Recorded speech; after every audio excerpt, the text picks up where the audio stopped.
What's up, guys? Back here on the Conquer Athlete YouTube channel.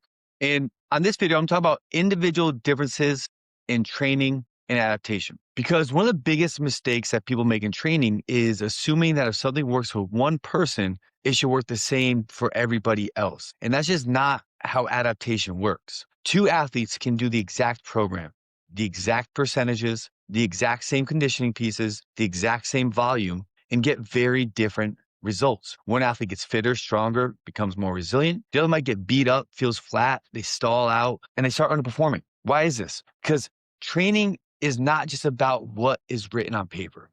It's about how the stress interacts with that individual in front of you or that person doing it. And that's where coaching begins. Training is stress. We know this. The last video I just did last week was all about stress and the adaptation of stress for adaptation. So at the most basic level, training comes down to stress. You apply a stressor to the body responds to that stress, and recovery is if recovery is appropriate, you get adaptation. Sounds simple, right? But what makes this difficult is that stress is not experienced equally. The same training session can be productive stimulus for one person and an excessive burden for another, because it comes down to things like training age, injury history, movement efficiency, lifestyle stress, sleep, nutrition, psychological readiness, your current fitness level, and your overall stress tolerance. Again, all things we went into detail upon on the last video. So when we talk about individual differences, we're really talking about this idea that the body does not respond to training based only on what was prescribed, but based on how much that stress it can actually absorb and recover from. That matters a lot, especially in mixed modal training where athletes are trying to balance strength, hypertrophy, skill, power, energy system work, and the demands of the sport pretty much all at once, right? Especially depending on where they are in the season. You have to keep in mind that it's inter-individual and intra-individual differences. The first is inter-individual differences. That means the differences between people. This is the reason why athlete A can thrive on high volume and athlete B may completely fall flat, fall apart. It is why one athlete responds great to Olympic lifting frequencies and another gets smoked from that neural demand. It's why athletes need more intensity to drive adaptation, while other athletes need less. Some athletes are naturally more force dominant, some are more oxidative, some are more explosive, some have better tissue tolerance, some have better movement efficiency and capacity, some recover quicker, and some need more exposure before they can adapt. That is inter-individual variability. Then you have intra-individual differences, which is variation inside that same person over time. This one is huge because it gets missed all the time, because even if you know an athlete well, or you're talking about yourself, that athlete yourself is not the same every day, every week, or every training phase. The same athlete may tolerate much higher volume one block and less during another. They may be more responsive to intensity after a lower stress week. They may be less prepared because work is super stressed and high. Sleep is down and the nervous system is cooked. So not only do different people respond differently, but the same person can respond differently depending upon the context and where they are. And why is this a problem from this perspective? Because a lot of people are going to be like, well, this worked for me really well last year, last 6 months ago or 2 years ago, so I'm going to do this again. Well, you're never standing in the same river twice, right? Because the water's always flowing. Life's always moving. Life's always flowing. And things are going to change. That leads us to the next thing, which is your minimal essential strain and your maximal recoverable volume. Minimal essential strain is the smallest amount of work needed to create adaptation, while your maximal recoverable volume is the highest amount of work an athlete can recover from while still making progress. And this range matters a lot because the goal is not to see how much work someone can survive. The goal, again, is to place them in a zone where they can adapt well. A lot of athletes and coaches live under the belief that more is better, more volume, more intensity, more sessions, more suffering.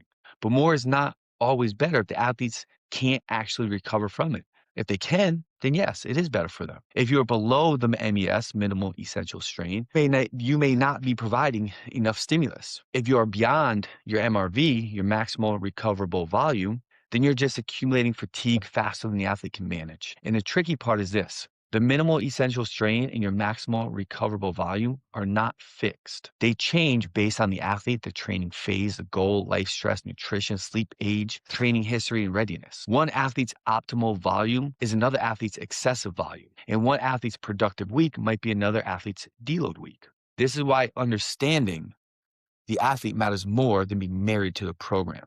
Volume is one of the biggest levers in training, but it's also one of the most misunderstood. People often look at volume as a badge of honor, but volume is only useful if it improves the target quality without causing too much downstream fatigue. Some athletes have a very high work capacity and stress tolerance. They can handle a lot of exposure, a lot of stress, a lot of mixed work, and bounce back really, really well. Others are much more sensitive. They may need fewer total exposures, more rest between demanding sessions, or tighter control over movement selection and density. This does not make one athlete tougher or better than the other. It's different. Stress tolerance is shaped by a bunch of factors: physiology, ecology, lifestyle, training background, biomechanics, and current fatigue state. If you ignore that, you're going to start programming for an imaginary athlete instead of meeting the person in front of you where they are. Because of that, exercise selection is another place where individual differences show up in a big way. Not every athlete gets the same return from the same movement. Some athletes respond really well to bilateral strength work, some need more unilateral work. Some get crushed too much from eccentric loading. Some can tolerate barbell cycling really well. In mixed modal training, especially, exercise selection has to account for more than just, is this a good exercise? You have to ask, what is the adaptation that we want? What is the fatigue cost of the movement? How does it interact with the rest of the week? Does the athlete have the structure, positions, and tolerance to benefit from it?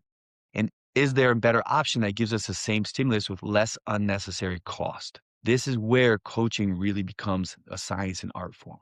We also have to think about readiness and the day-to-day fluctuations of people. An athlete's readiness is basically their ability to express performance and absorb stress on a given day, right? And it's influenced from sleep, nutrition, soreness, hydration, travel, work stress, emotional stress, hormone fluctuations, in your previous training load. This is why blindly forcing the exact same prescription every single day to everybody can be a mistake. It doesn't mean that we throw structure out the window.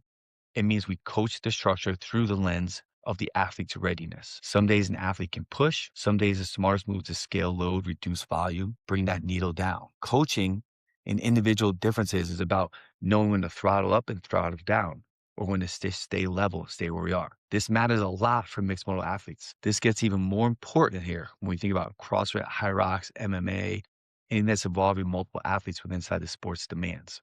Because now you're not just managing one quality, you're trying to build strength, power, capacity, anaerobic power, local muscular endurance, skill, and other sport specific efficiencies that they need. This means that every training choice has interference potential, and every choice has a cost. If an athlete is already near their limit in one category, adding more stress somewhere else could hurt them, it could bury them. We need to understand which qualities the athletes respond to well, which ones take more time, which ones carry high fatigue costs, and which ones actually are limiting performance. So the biggest takeaway to think about this as we're summing up this quick chat is good programming is not about finding the perfect template. It's about understanding principles well enough to adjust them to the individual, right? We need to know how much stress the athlete can handle, how much work they need to progress, what type of work they respond to best, what they recover poorly from, what season or phase are they in, and what life is really taken from them outside the gym.